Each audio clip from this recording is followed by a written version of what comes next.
es una introducción a lo que vamos a hacer en la siguiente clase, que es anemia. Estas son las generalidades con respecto a lo que es este síntoma, ¿verdad? Saben muy bien ustedes de que esta patología o este síntoma se va a presentar en muy diversas patologías, como ser una insuficiencia renal, un problema de tipo agudo, como ser una pérdida de volumen de sangre, trastornos crónicos degenerativos, etcétera. Entonces nos vamos a referir a lo que es la anemia. Tomando en cuenta la etimología o la etimología de la palabra anemia, ya conocen ustedes muy bien de que el sufijo a viene a considerarse como sin y emia que va a ser sin sangre. Entonces esa sería la palabra desde el punto de vista etiopatogénico. Pero como podrán ustedes ubicarse de que vivir sin sangre creo que es un poquito dificultoso, difícil, ¿verdad? Ya que distintos volúmenes de que se pierden por distintas situaciones hace de que se presente un sinfín de síntomas y signos. Entonces nos vamos a referir a lo que es la anemia, ¿no? Y vean acá ustedes de que anemia es una entidad frecuente en la consulta hematológica, pues cuando hacemos la valoración al paciente que está en consulta externa o en el hospital, ¿verdad? Tenemos que pensar por la clínica, por los síntomas que nos está refiriendo el paciente, como ser cefalea, adinamia, palidez, adinamia, astenia, falta de apetito, en alguna oportunidad pérdida de peso, mucha somnolencia, cefaleas, irritabilidad, o sea, cualquier síntoma y signo que podamos ubicar en el paciente, lo primero que pensamos es en cuadro anémico, ¿verdad? Y por ello tenemos ver y decimos de que la anemia es una entidad muy frecuente en la consulta hematológica. En la parte inferior, vean ustedes, es una manifestación o puede ser una manifestación secundaria de fondo. Habíamos indicado de que esta anemia puede ser de origen primario o de origen secundario. Y hablamos de origen primario cuando existe un compromiso del primer compartimiento, ¿verdad?, de la hematopoiesis. En este caso me estoy refiriendo a lo que es la médula ósea, por compromiso de todo lo que son los precursores hematopoyéticos, es decir, los precursores de la línea eritroide, de la UFC eritroide y también de la eritropoiesis. Y por ello, pues entonces tenemos que considerar como de origen primario. Y secundario, pues a cualquier patología, ¿verdad?, que produzca o que produzca alteraciones del metabolismo del hierro, como ser la administración, la distribución, el metabolismo del hierro, la falta de formación y de la hemoglobina, una alteración de la estructura de la hemoglobina, una alteración de los precursores hematopoyéticos. Todo ello hace entonces de que pudiese presentarse una patología o una manifestación secundaria, ¿verdad? Por lo que toda anemia que ustedes diagnostican o vean o interpreten en el hemograma, tienen que investigar siempre la causa de fondo que está produciendo esta patología, ¿sí? Entonces, esto es importante.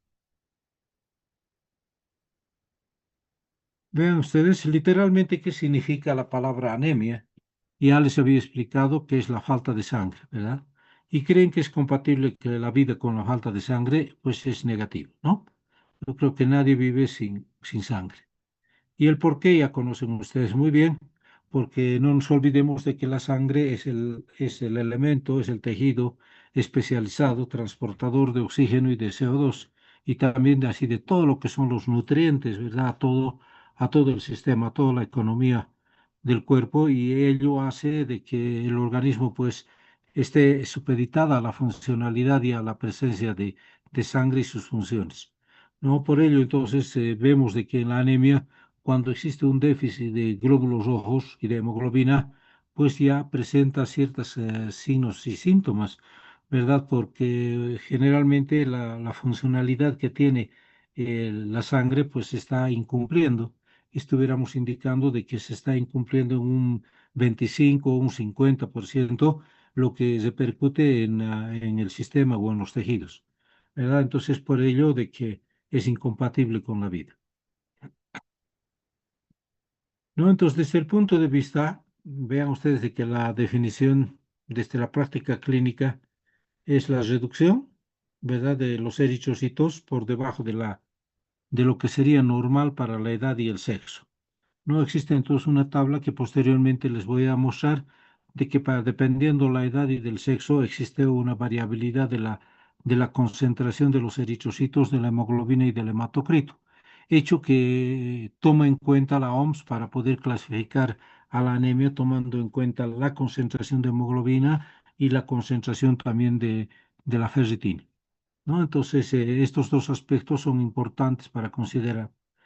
Una de las causas que por estas alteraciones de los eritrocitos y por debajo también de la hemoglobina, pues siempre entonces vamos a determinar lo que es la hipoxia, ¿verdad? Y la hipoxia, estamos hablando de hipoxia cuando ya hablamos de una definición funcional de la sangre, ¿verdad?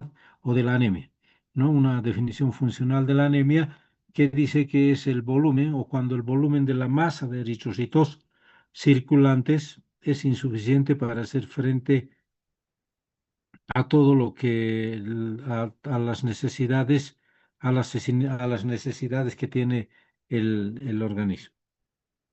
Esto vamos a.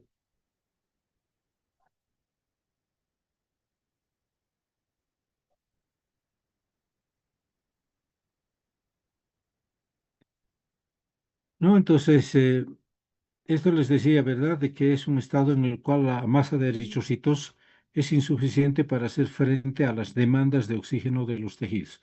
Es decir, de que esos tejidos que están insuficientes en el aporte de sangre y en el insuficiente del oxígeno están determinando una hipoxia, ¿no? Entonces, es una hipoxia de tipo histotóxica.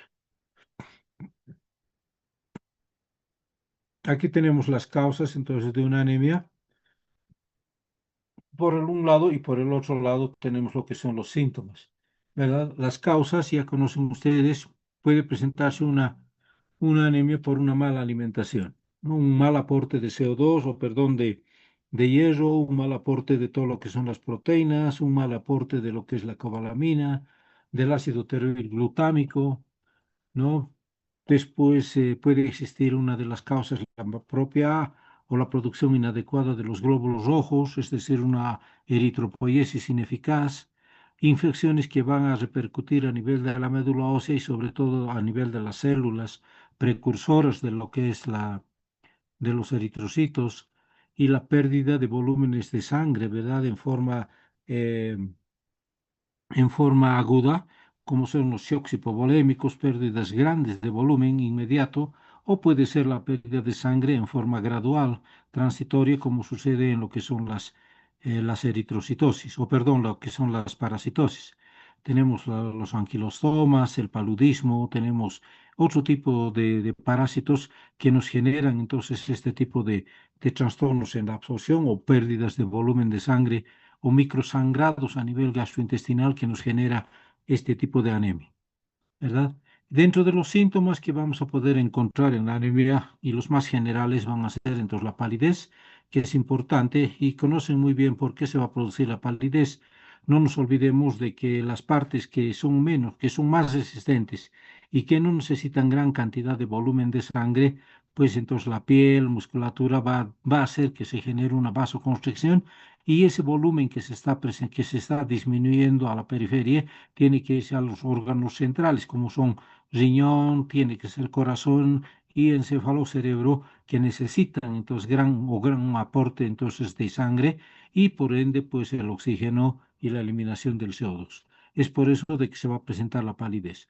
La disnea lo propio, ¿verdad? Entonces estamos hablando de un elemento, de un pigmento respiratorio como es la hemoglobina, que está disminuyendo y por ende pues está disminuyendo el transporte de oxígeno, ¿verdad? Y ello hace de que se presente la disnea o también entonces una hiperpnea o una sensación de hipopnea, ¿verdad? Que nos va a generar una alteración de la ventilación o de la ventilación perfusión a nivel renal o a nivel pulmonar.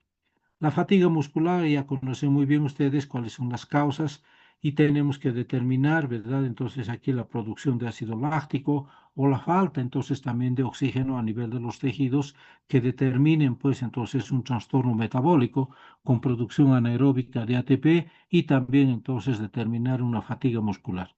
Segundo, pues tenemos los trastornos neurológicos que también están en relación con la disnea, la hipopnea, ¿verdad? Con un transporte inadecuado de oxígeno hacia el cerebro.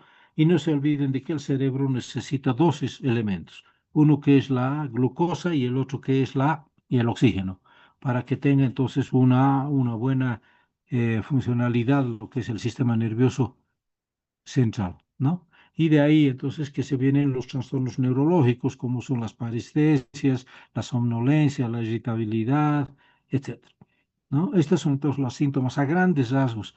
Y cuando estemos viendo entonces lo que son las anemias ya en una forma detallada, como es la ferropénica, la de proceso crónico, la megaloblástica, etcétera, vamos a poder entonces identificar con más detalle todo lo que son los signos y síntomas de esta anemia.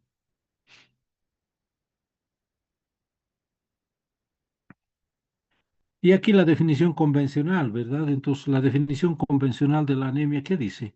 Es el déficit de glóbulos rojos o de eritrocitos de hemoglobina y de hematócrito por debajo de los valores normales establecidos, dependiendo entonces la edad, el sexo, la procedencia, ¿verdad?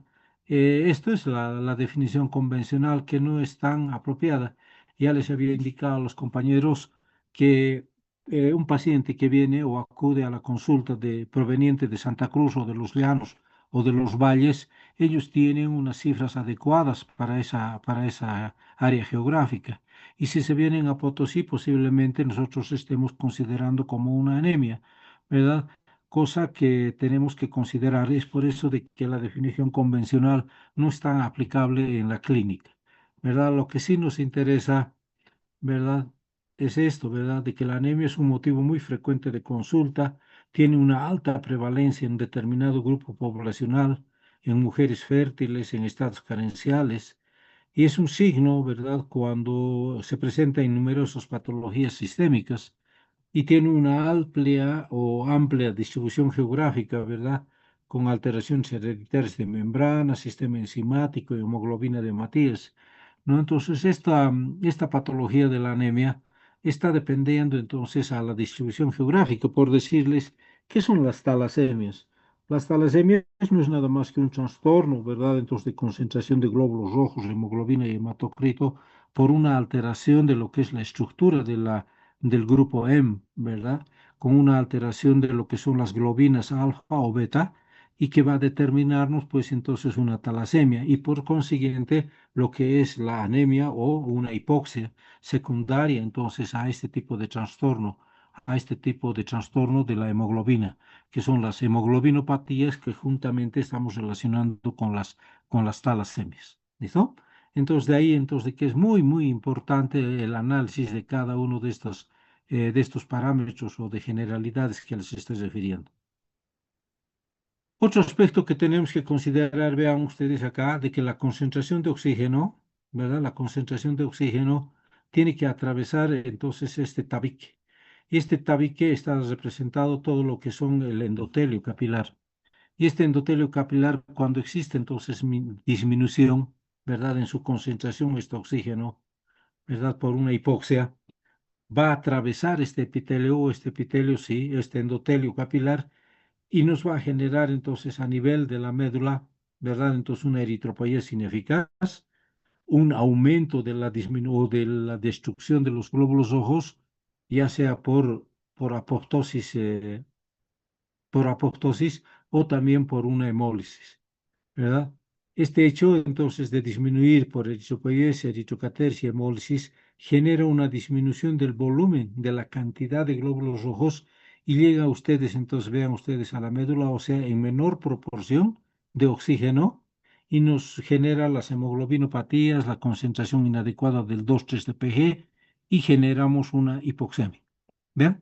Entonces, esto es importante, ¿verdad? De que la concentración de oxígeno que atraviesa en forma limitada, escasa, a nivel del endotelio del capilar, genera entonces pues este tipo de patología. Eritropoiesis ineficaz, eritrocatesis y hemólisis, lo que repercute con una concentración de oxígeno limitada, con repercusión a nivel de, entonces, de la estructura de la hemoglobina, con hemoglobinopatías, al mismo tiempo que también va a tener una disminución de la concentración del 2,3-DPG, ¿verdad? Y este hecho de la concentración del 2,3-DPG, ya saben ustedes, de que facilita facilita, sí, de que exista una mayor afinidad del oxígeno hacia la hemoglobina. Es decir, en otras palabras, de que la hemoglobina no libera fácilmente a las moléculas de oxígeno y determina entonces lo que estamos conociendo como una hipoxemia, ¿no?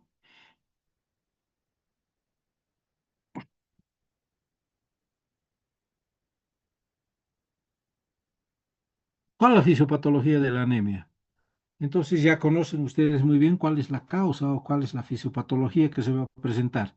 Si estamos hablando de una reducción de la masa de glóbulos rojos o de eritrocitos, ¿verdad? Un trastorno de la hemoglobina, un trastorno en su función de la hemoglobina, un trastorno de la morfología y de la bioquímica del glóbulo rojo, pues de seguro esta es la fisiopatología, ¿verdad? Y por consiguiente, pues si existe este tipo de alteraciones dentro de la molécula del eritrocito, pues vamos a tener un trastorno inadecuado o insuficiente de oxígeno, ¿verdad?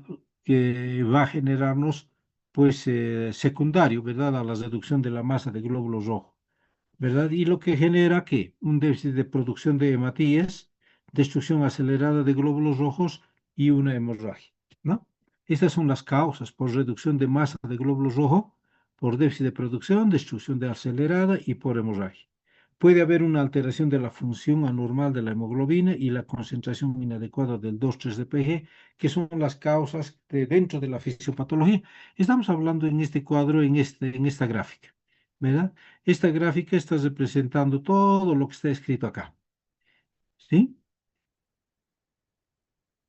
Tenemos la anemia como signo, como síntoma y como enfermedad. Vean ustedes, como signo es un dato de laboratorio, ¿no? Entonces hacemos un análisis, tomamos el hemograma y podemos considerar de que los glóbulos rojos, la hemoglobina y el hematocrito están descendidos. Signo.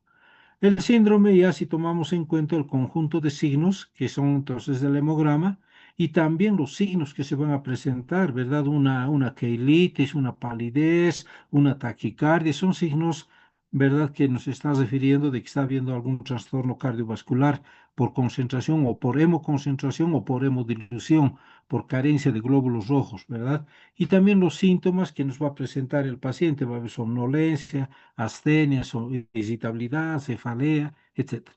Entonces, todos esos estamos sumando y estamos considerando como una posible o con un posible diagnóstico de anemia, ¿verdad? Y como enfermedad, ya atendiendo entonces a cada tipo etiopatogénico. Y de enfermedad, y entonces vamos a considerar siempre y cuando exista una alteración de lo que son la eritropoiesis y de la hematopoiesis en sí, ¿verdad? No nos olvidemos de que tenemos que partir desde la hematopoiesis, donde están las unidades formadoras de colonia de la colonia eritroide. Y si se altera esta unidad formadora de colonia, pues estamos repercutiendo sobre la eritropoiesis. Y la eritropoiesis ya es un tipo etiopatogénico de una anemia, ¿sí? Entonces siempre tenemos que ir desde lo general a lo particular y viceversa, ¿verdad? De particular a lo general. Entonces tienen que considerar todos estos aspectos para hacer y para llegar a arribar entonces a este diagnóstico de anemia. No sé si tienen hasta aquí alguna pregunta. Estoy hablando muy rápido, se me estoy dejando entender. ¿Es comprensible la explicación? ¿Quieren que repercuta o quieren que repita algún sector? Pues tiene la palabra, jóvenes.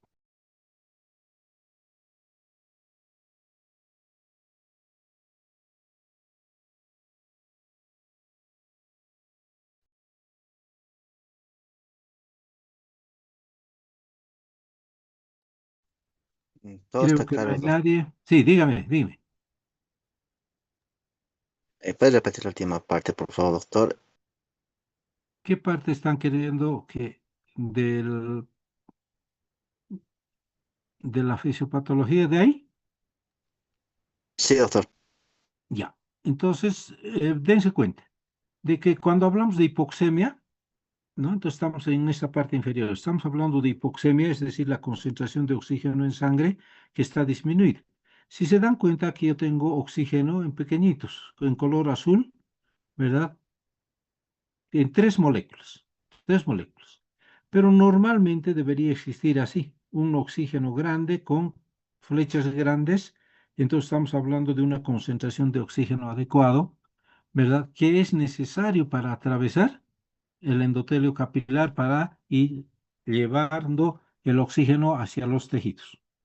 Pero como existen entonces alteraciones en esto, entonces va a comenzar a disminuir la concentración de oxígeno, una hipoxemia, ¿verdad? Y esta hipoxemia habíamos indicado que está referido por las hemoglobinopatías, es decir, una alteración de la estructura y de la función de la hemoglobina. De la estructura, ¿qué va a ser? Una alteración de las globulinas, ¿no? De las alfa y de las beta globulinas de la hemoglobina. Y si existe una alteración del alfa y de la beta, pues tenemos lo que son las talasemias. Y si hay una talasemia, se caracteriza por presentar una anemia microcítica hipocrómica. ¿Ven? Entonces es una variedad, pero por características de una alteración de la hemoglobina. ¿Verdad? Entonces, por esta parte estamos hablando de las hemoglobinopatías. Otra característica que va a tener entonces también las hipoxemias va a ser una alteración de la concentración inadecuada del 2,3-DPG. Habíamos indicado de que en el ciclo energético del glóbulo rojo tiene tres funciones. Uno de producir ¿qué? ATP. El otro de producir glucosa y el otro de producir 2,3-DPG. El 2,3-DPG va a cumplir una función de ¿qué? De liberar la molécula de oxígeno de la hemoglobina. Como está existiendo una concentración inadecuada del 2,3-DPG, la hemoglobina se va a volver tóxica, no va a liberar, va a tener una mayor afinidad por el oxígeno y este hecho hace de qué? De que el oxígeno no se desprenda fácilmente de la hemoglobina y produzca una hipoxemia. ¿Vean? Estas son las causas.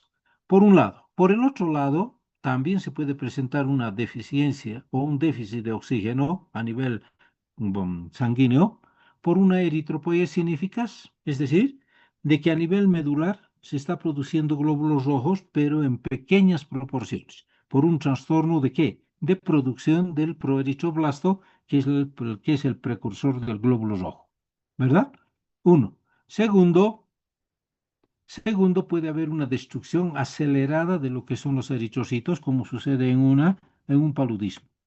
Y también puede haber una hemólisis por otro tipo, puede ser por químicos, por neuroquímicos, puede ser por lisinas, como son las hemolisinas, picaduras, mordeduras de serpiente, picaduras de arácnidos. Tenemos entonces el uso de marcapasos que determinan una destrucción de volúmenes de sangre. Este hecho entonces, ¿qué hace? De que se destruyan los glóbulos rojos, no haya concentración de oxígeno y determina también hipoxia. ¿Bien? Entonces, estas son las causas de esta parte de la fisiopatología de la anemia. Hemos dicho también, entonces, como signo, síntoma y enfermedad, ¿verdad? Que son signos de un dato de laboratorio. Si tomamos en cuenta el dato del laboratorio más los signos y síntomas que está presentando el paciente, y como enfermedad ya habíamos hablado, dependiendo de qué etiopatogenia tiene el paciente, ¿no? Si es entonces de una anemia de origen primario con una alteración del primer compartimiento de la médula, o puede ser secundaria como ser en una insuficiencia renal, un hipotiroidismo, un EPOC, ¿verdad? O una insuficiencia cardíaca que me esté generando alteraciones en la función y determinemos también una anemia. Vean acá dentro de la etiopatogenia de la anemia un desequilibrio entre eritropoiesis y eritrocateresis, es decir, de que no se produzca gran cantidad de glóbulos rojos o se acelera la destrucción de glóbulos rojos, ¿no? Este hecho entonces tenemos que considerarlo también importante como una causa que esté generando anemia.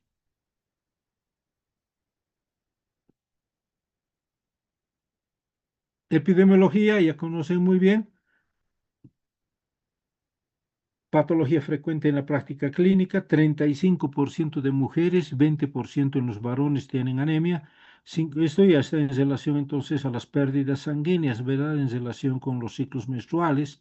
Y en los varones, pues por una hepatopatía, problemas entonces gastrointestinales, pérdidas de volúmenes, alimentos entonces en mal estado, es decir, entonces deficientes, pobres en hierro. 50% de estas patologías, ¿verdad? Son causadas por ferropénicos, ¿vean? 35 son, vean, 35, 50, ¿verdad? 35, 50% de las causas en las mujeres son entonces ferropénicas. Y de estos 20%, el 10% son también entonces ferropénicos en los varones. Va a constituir un problema de salud pública en países subdesarrollados, sobre todo entonces en Bolivia, ¿verdad? Aunque en algunos otros lugares, como ser Estados Unidos y tenemos en Europa, tenemos otro tipo de población que son los obesos, y no nos olvidemos de que los obesos también entonces están en un periodo inflamatorio permanente, ¿verdad? Continuo. Y este hecho hace de qué? De que se genere otro tipo de anemia, como son las anemias de proceso crónico o anemias por bloqueo de la reabsorción del hierro o por bloqueo del metabolismo del hierro. Entonces, dense cuenta de que por uno o por el otro lado siempre vamos a tener anemia y hay que pensar en ello.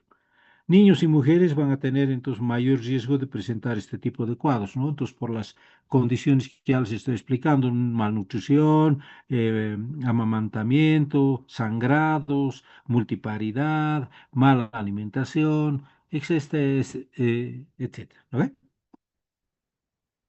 Se puede producir anemia por tres tipos de mecanismos, ya saben, entonces mecanismos independientes o combinados, ¿no? Disminución de la producción de glóbulos rojos, aumento de la destrucción de glóbulos rojos y por las pérdidas hemáticas que estamos haciendo en forma consciente o inconsciente, ¿verdad? O también entonces que no se puede determinar como son los microsangrados secundarios a una parasitosis.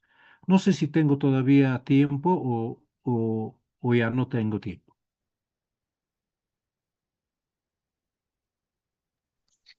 5 minutos más, doctor, está la sala.